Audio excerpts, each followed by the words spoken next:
You must be able to see it in your mind first. Hello, everyone. My name is Tessa. Welcome to the Futurist Mindset Show. And I'm here to introduce you to Reagan Rodriguez. Reagan is a futurist who teaches stratosphere wealthy legacy families how to become impact investors. So, hello, Reagan. How are Yes, you? good afternoon. I'm doing better than I deserve. And yourself? I am same, better than I deserve as well. Yeah. But I know you're excited to talk to us about this topic and what you've learned. So I'm gonna let you go ahead and dive into it. Yeah. Just wanted to share there are really 12 steps to raising capital. I know I've been getting a lot of feedback from folks, so I'm going to go over some of them with you guys. You know, um, I do know this that what I think you will find is that there are 12 steps, as I said, to raising capital. Within any fund, whether you're looking at a private equity fund or a venture capital fund or a hedge fund or a humanitarian type fund. And they're really broken down into three sections, I've noticed. The first is you need to understand interpersonal intelligence and or interpersonal communication in order to offer value to other investors at what that highest level. And intrapersonal means communication with myself. And there's a few steps with that. I want you to recognize that everything that I'm talking about today, you probably already do. The question is, do you turn it on all the time? Are you intentional about creating value for your fund and for your investors? Number one really comes down to before I can invest anything, or before why investing into my fund is going to make logical and business sense, there has to be a level of certainty that is created. And that feeling of certainty of something is another word for belief. You have to believe in yourself. There needs to be this level of certainty and belief in your voice, in your physiology that matters. And sometimes, guys, we forget to turn it on.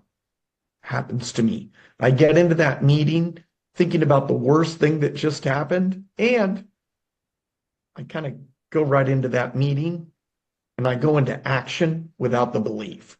So that feeling of certainty, building those references in your mind. Okay? Let me think of this.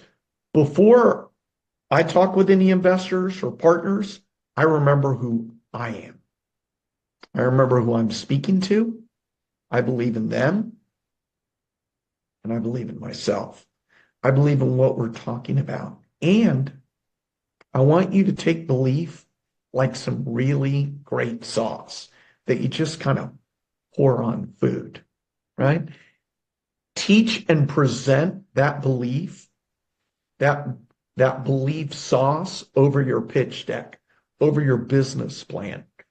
And there will be a secret sauce to your fund documents if you work with me on the cafe and setting up your business plan. Also, trust the process that I've put together. Why? Because there is so much of you to communicate, more than words, and it needs beliefs to convey that conviction that you are wanting to communicate to your investors. You would not compete in a race, right, Tessa, without visualizing it first in your mind. Visualize your fund going from 10 million to 100 million to then 500 million. I actually learned this in Wellington, Florida. It is an equestrian community. Bill Gates's daughter and her now husband met there, and Steve Jobs's daughter has also competed together with them. And I remember it was about 8, maybe 9 years ago. I was observing what some of them do before they get on the horse. And I noticed that they visualize in their mind before they get on that horse. Same principles apply. Before you create a fund, You have to be able to see it in your mind, literally the construction of the projects, literally going up vertically, right? Think about this. Do you envision yourself winning? Do you see yourself with this level of certainty and belief that you're going to master? Your investors will see it. So make it a habit to rehearse mentally before you perform. Isn't it interesting that most people of wealth and hedge fund managers, they will encourage their children to get involved with equestrian or polo or something related to horses. Why? Because it teaches you to remain calm, to be patient. You cannot be nervous before you get on a horse. Let me get back on topic. Everything has to be from inside out, not outside in. And most hedge fund managers want to know what's going on in the market. What's going on with my oil and gas project? What's the last thing that happened, right, in the past? What's the last deal? And that's just not the way we're designed. We're designed and created by our creator with 100 billion brain cells. Everything about you, your nature, your genes, your biology, the way your mind is wired for you to go inside out. Use what's already there. And belief is one of the most powerful ways to do it. I mentioned that there are 12 steps. I just went over step 1.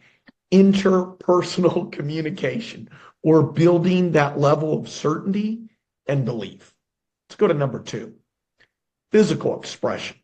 So to convey belief to other people and yourself, I'm going to take it from the mental to the emotion.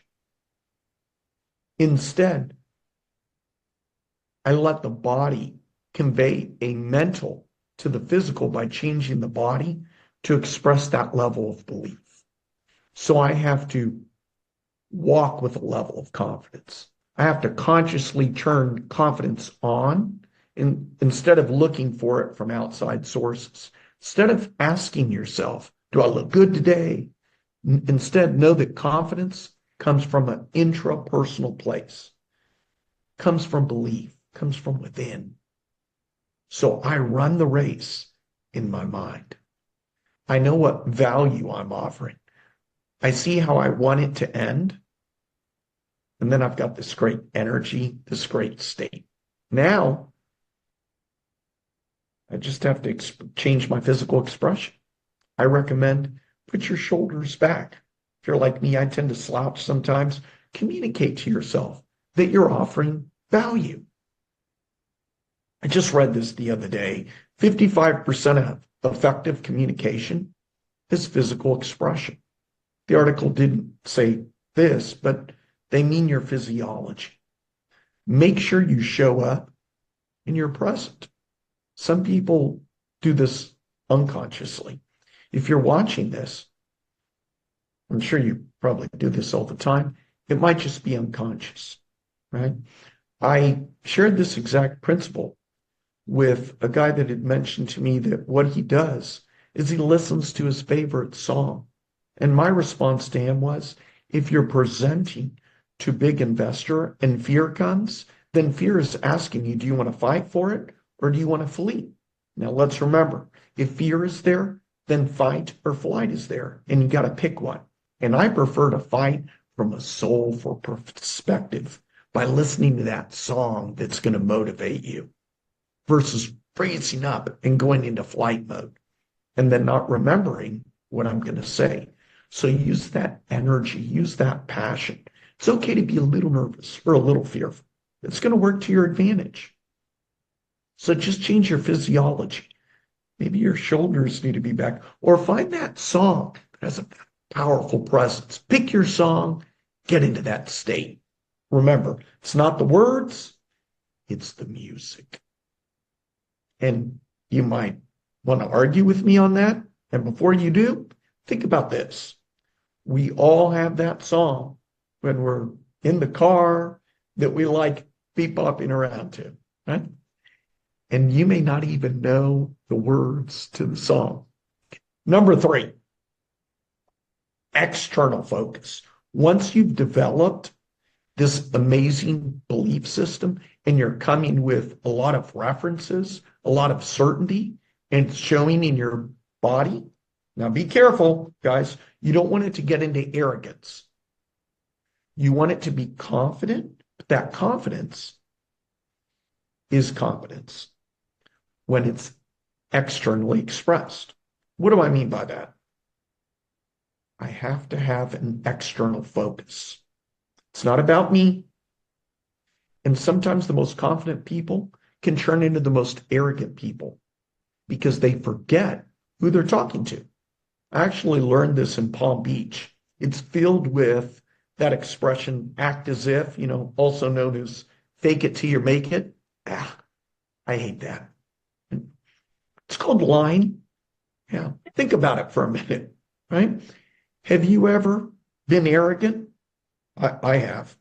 And if I was to be really, really honest with myself, the cockiness and the arrogance was based on my words not being very truthful. So stay away from arrogance. I wouldn't invest in a cocky guy because chances are he's probably not being very forthright. It's not about how great you look. Yes. It's not about your swag. Expertise and arrogance. You can have expertise, but not be arrogant about it. Yeah. Have you ever, really, if you analyze it and you think about a time when you have been arrogant, and if you're really able to be honest with yourself, you'll say, gosh, that really wasn't a true statement, right? So whenever I hear someone and they're getting a little cocky, I'm thinking, and how much of what they're saying is true and how much of it can be embellished. So just kind of catch yourself on that, thinking that you thought of that or brought that up. Yeah. So sometimes we forget that, right? So one of the things I ask myself certain questions kind of internally to get focused on the person. Notice I didn't call them a client or a customer, but a person. Think to yourself about how impactful this will be for that private equity group or that hedge fund or that cafe humanitarian fund. Or who am I here to impact? There is somebody specifically that needs exactly what I'm saying. And who is it? So now I'm forgetting about myself, my fear, my doubts, and now I'm totally engaged, completely losing myself to the audience of that person in a very powerful way. I'm inside out versus outside in. Let me explain. You go the inside out. As I mentioned on number 1 and 2, we now have belief. I can see the vision.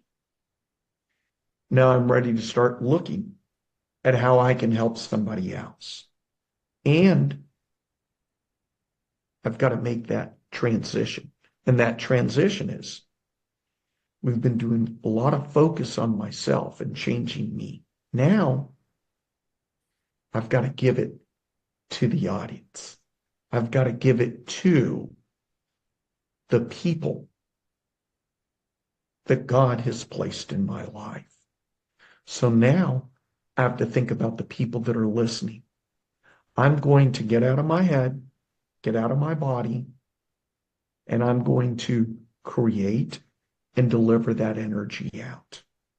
That audience is that person that wants our help to help start that private equity group or their cafe fund, or let's assume it was a real estate fund. And let's remember, this is before that Zoom call or that conference call.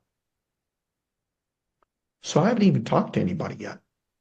I'm just preparing myself before I speak with that investor.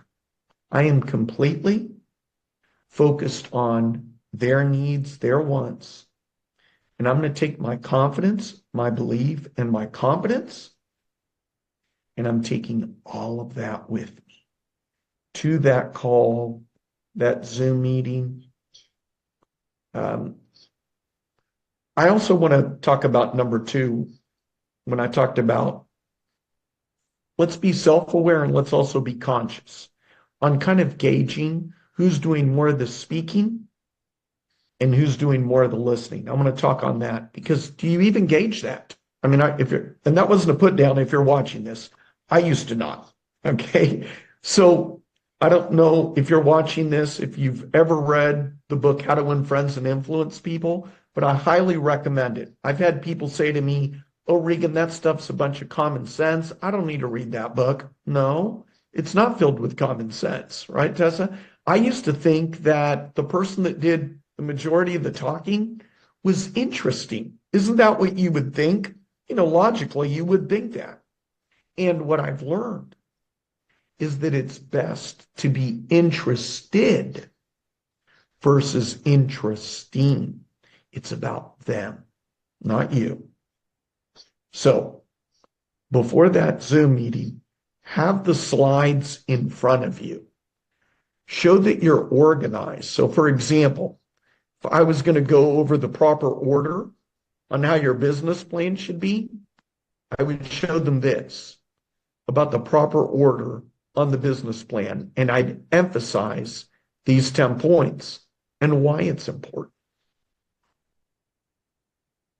I remember being asked to present at a resort in Puerto Rico, and I was supposed to present on the fourth day of this 5-day investors conference for family offices. And on the fourth day, I get there, and I'm all casual. I'm in sweats. Well, I had worn like a jogging suit on the plane to be comfortable. And because my plane was late, they changed it around. So I ended up being the first presenter, and I was not prepared. For a minute there, I thought to myself, yeah, now I'm screwed, right? What had happened was the other financial experts that were also presenting, they arrived a few days early, and they convinced the leaders to change it around. So I get there, I'm the first presenter, and so what do? Do I wallow? Do I make excuses? No. I followed the exact steps. Here's what I knew I could do. I knew I could preemptively address their concerns. I know that venture capitalists are often pessimistic. Why? Because they've seen so many ventures that have failed. So when I speak with venture capitalists, they're going to consider every reason why your venture is not going to work. I know that. So simply address those concerns before they even ask about it. I would even add, mention in your presentation, in other words, what you think might be the top 5 or 6 concerns they may have and why you are going to overcome them and or address them. I am going to recommend that when you are creating your fund or any fund that you're putting together, address these concerns at the core part of your presentation.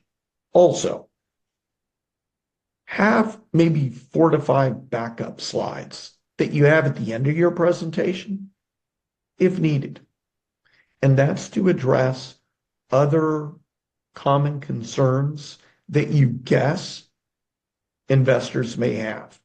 You want to be able to pull up these slides when the investor mentions it. They voice the concern, and you've got it right there in front of you. I put them up already in front of me, just like I showed you an exact example. Or sometimes I may have certain articles or Google searches that will be up on my page, and I might mention something. Oh, you know how you brought up this situation on Nevis Island? Well, here's this, and I'll show them right then. You also asked me what the proper order is on how to put together your business plan. Well, I've got this ebook that I've developed that outlines that on the exact order on how to present. So I share my screen and have that right up in front of me. So the other day, as a matter of fact, I was presenting on something with Worthy Domes, somebody that wanted to acquire some of our domes, and they asked about the inside of our domes. So instead of fumbling over where that is in the document section of my laptop, I had it up and was ready. I just hit the share screen. See, what I want to teach all of you that are watching this, how to have the gold standard for the fund you're creating. That's it. I went over 3 points. We'll go over the other 3 points next time, and then we'll go over the other one the next time. So, any questions? Anything you want to mention? No, I love that you mentioned the music, to have something that calms you. And the funny thing is that it felt like that's one of the few things you can do in your head, even as you're coming into a room, like almost like a background, like a soundtrack, right? So it's like you can be hearing music. It's something that you can internally do when you're in a stressful situation. And actually, I've used that when I was testing. I listened to a bunch of music as I was studying. And then right before I went in for a test, like the music was still playing in my head as I was doing the test. So I feel like that's 100% what you can do. And it's not distracting. It's just in your head only. But I love Yeah. it. These are great tips. And that this goes for anything, not just presenting in front of investors, but this could be, throughout the whole process of getting your fund and the business going. So thank you. This is great. And I know you said there's 12 of these steps, so maybe we'll So I hear just some went more. over 3. I know Yeah. we went over 3 today, so maybe we'll hear some more next time. Next week, Thank we'll do another 3. Okay, perfect. Wonderful. Well, thank you so much, Regan. This is super helpful. If you all are new to watching Regan and the Futurist Mindset, there is a bell where you can click to get reminders and subscribe so you get notifications when we go live. We are live on Fridays at noon Eastern time. So we'll see you all next week. Thank you so much.